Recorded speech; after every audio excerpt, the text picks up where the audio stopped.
Assalamu alaikum wa rahmatullahi wa barakatuhu. My beautiful women of Qur'an now, welcome to another video.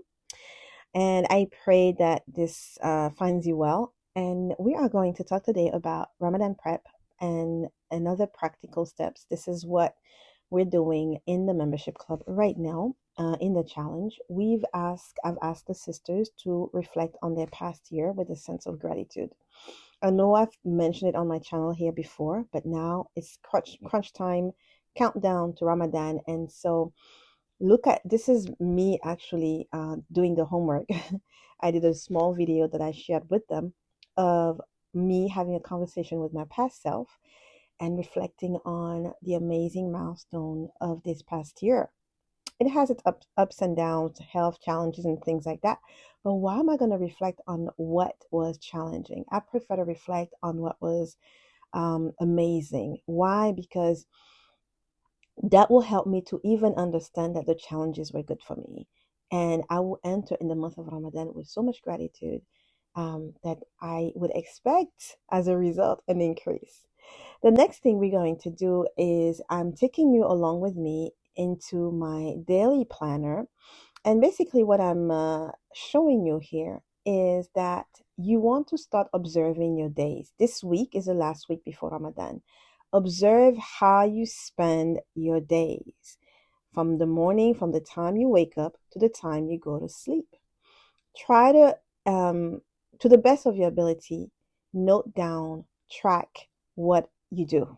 I mean, to the very detail.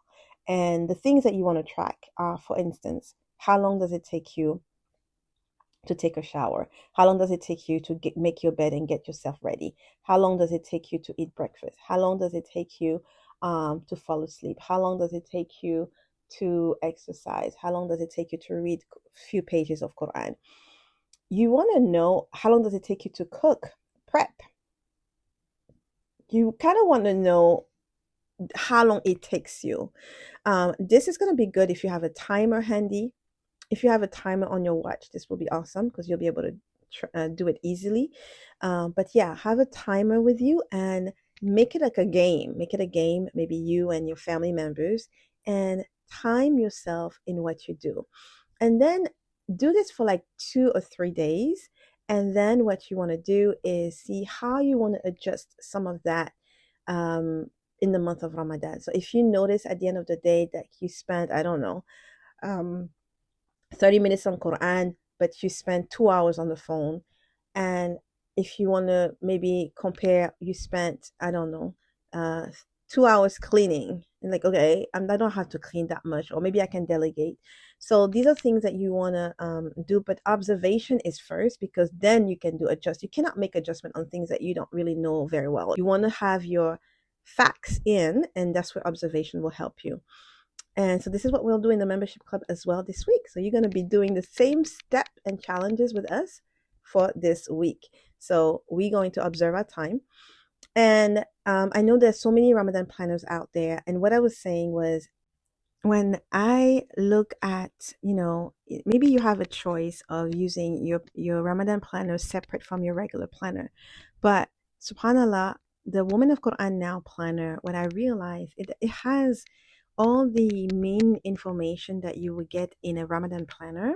And I'll show you an example of one that I've received in Telegram. And basically, mostly you get the same information, but with the Women of Quran Now planner, it plans your year, your quarter, your month, your week, your day, and it makes you intentional. And subhanAllah, what I'm planning on offering for the sisters who purchase the Women of Quran Now planner, if you are like the first 10 sisters who will purchase it, along with all the sisters who've purchased it in the past, I'm planning on doing a webinar on how to really set you up with this planner because it is really amazing. It has amazing dailies, weeklies, it has reviews, it has a lot of inserts to help you be intentional about not only your day, your time, but your goals in general. This is a free one that was sent to me on Telegram that I'm sharing with sisters. I am going to share, and I said, you could use that one, which is free, and you could spend $14 and use mine, which is more comprehensive and has it's not just limited to Ramadan, is what I'm trying to say. Because in the daily that I have, you will see that there are, you could track your salah, you could track your sunnah, you could track your Quran recitation, you could schedule around your salah, you could have quotes in there, you could check how you feel, you could check what you're learning under aha moments, you could do the gratitude journal in that. SubhanAllah, for me, you could meal prep and meal plan. This daily is where I live. Okay, so now let's go into now we're gonna go into a blank piece of paper, and what I'm going to share with you is something that I'm going to go more in depth in the membership club with my sisters. So if you want to join us, feel free to join us, inshallah. But these are the 5, I call them pillars of Ramadan. This is just a word that I came up with, but those are 5 areas of focus that I know if you able to work in these 5 areas during Ramadan, you have not wasted your Ramadan, right? So let's talk about these 5 pillars of Ramadan, the way I call them. They are really, and the thing is, within each pillar, you have so much that you could do. But what I would suggest to simplify and not overwhelm yourself, I would suggest that you pick one in each area. So the first one is Qur'an. And in Qur'an, you could interact with Qur'an in so many different ways. You could recite, so it could just be tilawa with the only focus of finishing, doing the khatam or 2 khatam in the month of Ramadan. Maybe that's your focus, and that's fine if that's what you want to do. You could do hifz. You could say, I'm going to do some tilawa and all of these other things, but I'm going to focus on hifz. Hifz is going to be one of my top 3 every day in the month of Ramadan. So hifz, right? So memorization. And I highly recommend memorization, because I'll share with you a clip from the memorization class that we have that's called Hifz and Tadabbur. So we have this memorization class where you get to do both, the Hifz and the Tadabbur. And I was telling the sisters how Hifz, repetition, it brings in more Tadabbur for me, more reflection than if I was just doing tilawa, right? Like, this is what Hifz does for me. I don't know if it does the same for you guys, but it makes you think even more deeply, right? Because if you read this ayah once, let's say you're doing tilawa and you're just reading once and passing on, it doesn't resonate as much. But when you keep repeating, I don't know, it's like he's practically himself asking Allah to forgive him and to forgive the believers. So it's just really beautiful. I encourage you guys to catch up with the memorization, post it in the Telegram so I can audit it, inshallah. And next week we start Surah Al-Jinn, inshallah ta'ala. Assalamu alaikum, everyone. Okay, so we are in the course Hifz and Tadabbur Juz Tabarak.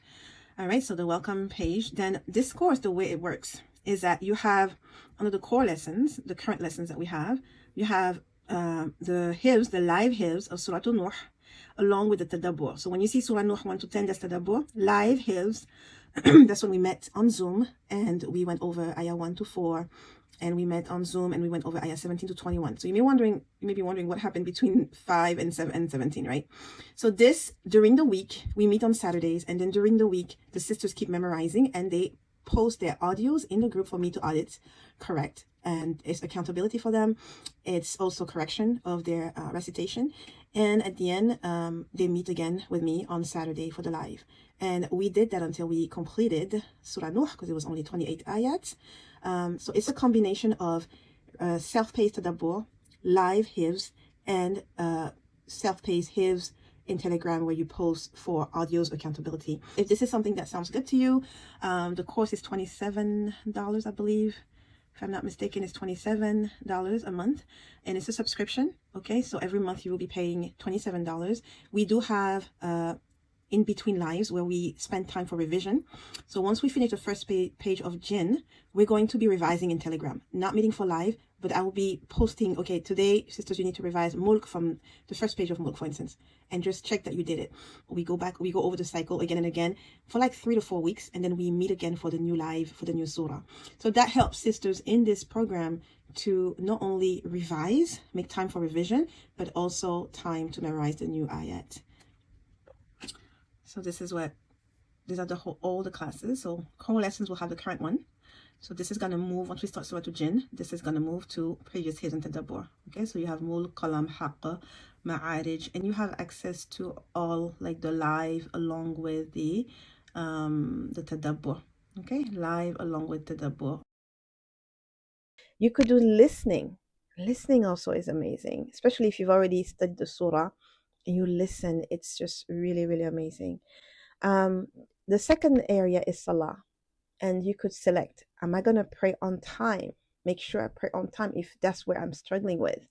If I'm not struggling with praying on time, am I going to make sure that I pray with more focus?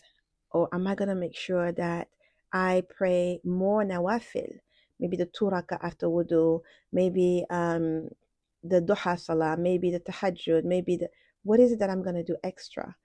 So pick one area. It doesn't mean that you're not doing anything else, but that is your top. That's your top deed. So that if you do everything else, it's just bonus. But this is one thing that you're focusing on in the area of salah. Another area is dua. Do you have your dua list? And even in your dua list, what are the top ones that I will make in every sujood? Maybe select 3. These 3, I will make them in every sujood. Sadaqah. Sadaqah, you want to say, okay, have a list of where you want your sadaqah to go, and then plan how you want to spend sadaqah, what kind of financial sadaqah you want to do, physical sadaqah. But what is your focus? Is it going to be more physical than financial? It doesn't mean you're not going to do any physical sadaqah, but choose one that is going to be highlighted for you this Ramadan. And then the final area is fasting. And in fasting, you are just going to say, okay, am I going to watch my tongue while I fast? Am I going to watch my eyes while I fast? Am I going to watch my hearing while I fast? Because the fasting is really, no food, no drink, no sexual intercourse. But there are other things that we need to be careful about, right? So what are you going to fast from, in addition to just the mandatory one, right? You could pick one area that you're going to, like one mother, she said she's going to make sure that she's super soft and intentional in her words with her kids this Ramadan. Like that's her goal. So she's fasting, but she's going to restrain herself in how she speaks to her children in the month of Ramadan. That's the extra fasting, if you will, right? That's the extra restraint that she will do. And so controlling the tongue will be one of her areas. For me also, it will be controlling my tongue, actually speaking less and being very intentional with my words. So yeah, these are the areas that I feel like if you touch one thing in each of these areas, you would definitely have an amazing Ramadan without feeling overwhelmed. I pray this really helps, and I ask Allah to bless us with Ramadan in good health and with Iman. And these days leading to Ramadan, let's increase in istighfar, because istighfar also opens doors of abundance, and gratitude brings more increase. So we want gratitude so that we are increased in Ramadan, and we want to ask for forgiveness so that we are not blocked from the ibadah, right? The sins they're not in the way of us increasing in ibadah. So have those two in mind, a shukr mindset and an istighfar on your tongue and in your heart. And may Allah accept from us. Any good is from Him. Any mistake is from me, and may Allah forgive me. Subhanakallahumma bihamdik. Ashhadu an la ilaha illa ant. Astaghfiruka wa atubu ilayk. Assalamu alaikum wa rahmatullahi wa barakatuh.